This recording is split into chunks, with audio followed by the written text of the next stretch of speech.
Hello and welcome, everyone. I'm Hamza, and today we're talking about a challenge many face, understanding English but struggling to speak it. Why is this so common?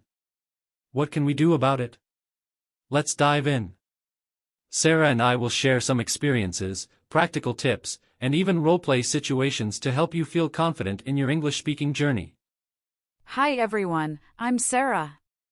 I'm so excited about today's topic because I've been there too. For years, I could read books and watch movies in English, but speaking? Oh, that was terrifying.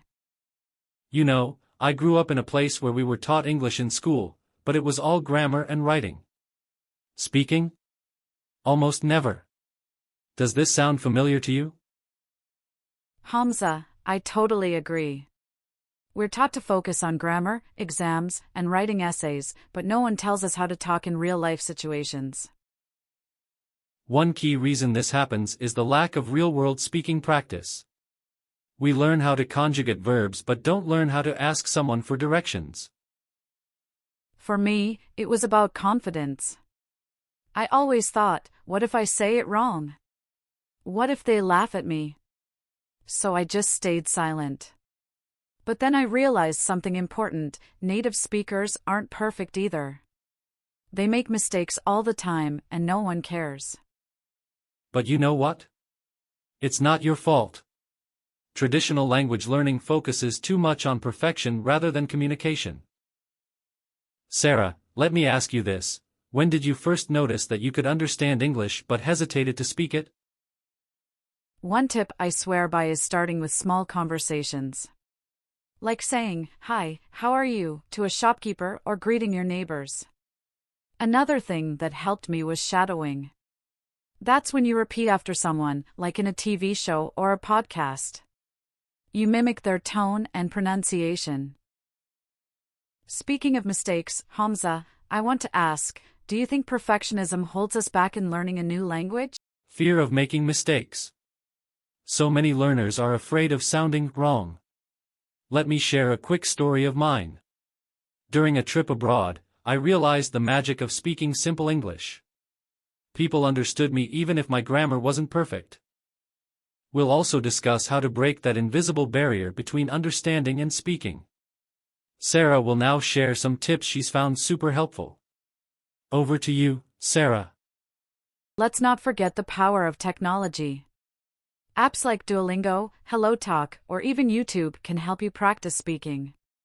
Here's a fun exercise for everyone listening: pick a favorite movie scene in English, memorize it, and act it out.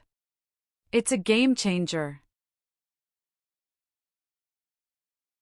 Sarah, I really need to talk about something that's been bothering me. Sure, Hamza. What's going on? It's about my English. I can listen and understand when people talk or when I watch shows, but when it's my turn to speak, I just can't. I see. That's a common problem for many English learners. Listening and understanding are passive skills, but speaking is active. It requires quick thinking and coordination between your brain and mouth. That's exactly how it feels.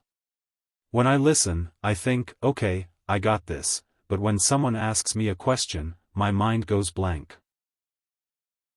It sounds like you're feeling some pressure to respond perfectly, which makes it harder to think clearly in the moment. Does that happen often? Yes, all the time. And then I feel embarrassed because I know I could have said something better. That's normal, Hamza. It's like learning any new skill. When you're new at it, you focus so much on getting it right that it's easy to freeze. Have you tried practicing speaking outside of real conversations? I have, but I stop quickly because I feel silly talking to myself. Don't worry about that. Practicing by yourself is one of the best ways to build confidence. Think of it like training for a sport. You practice before the big game. Start small by describing simple things out loud. Like what? I don't even know where to start. Start with what's familiar. Describe your surroundings, like I'm sitting at my desk, there's a cup of tea next to me. Or talk about your plans for the day, like today, I will go to the grocery store. Simple sentences are a great start. That sounds doable. But when I practice alone, should I focus on speaking perfectly, or should I just focus on speaking fluently? Fluency first. Just let the words come out, even if they're not perfect. You can always work on grammar and vocabulary later. Right now, the goal is to make speaking feel natural and automatic. What if I say something wrong and don't even realize it? That's okay. Mistakes are part of learning. Over time, you'll hear yourself making fewer mistakes as you get more practice. If you're worried, you can record yourself and listen back. It helps you catch things you might miss in the moment. Recording myself? That sounds uncomfortable. It might feel strange at first, but it's one of the best ways to improve. When you listen to your recordings, you'll hear things you didn't notice while speaking, like mispronunciations or unclear sentences. It's like having a mirror for your speaking. Okay, I'll give it a try. But I still feel nervous about speaking in front of people. What if they don't understand me? That's a common fear, but most people will be patient and supportive. They understand you're learning. And if someone doesn't understand, they'll usually ask you to repeat or clarify, which is also good practice for you.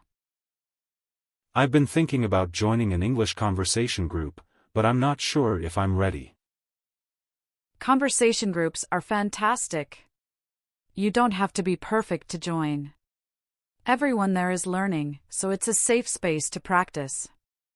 Even listening to others can help you feel more comfortable. What if I don't know what to say during the conversation? That's okay. Start small. You can introduce yourself, share a little about your hobbies, or ask simple questions like, "What do you do for fun?" Conversation groups are about building confidence, not perfection. Should I focus on grammar when I'm speaking in these groups? Not too much. When you're speaking, it's more important to keep the conversation flowing. If you focus too much on grammar, it can slow you down. Grammar will improve naturally as you practice more. What about pronunciation? I feel like my accent is too strong, and I worry people will find it hard to understand me. Your accent is part of who you are, Hamza.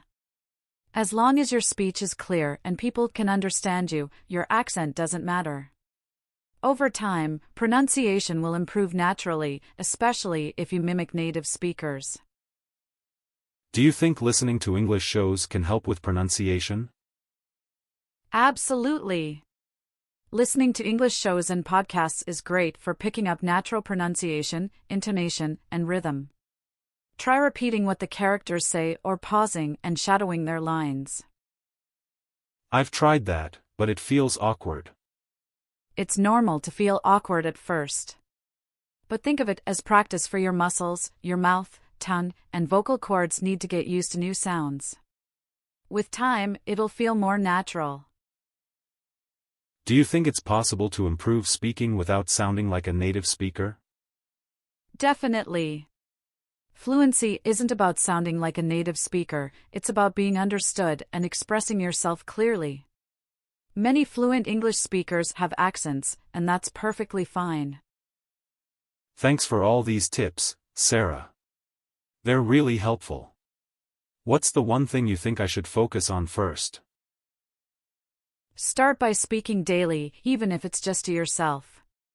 Build the habit. Then, once you feel a bit more comfortable, try joining a conversation group or speaking with a friend. Consistency is key. That sounds like a good plan. I'll try practicing daily and recording myself. Great. Remember to be patient with yourself, Hamza. Learning to speak fluently is a journey, and every small step counts. You've got this, and I'm here to help anytime you need it.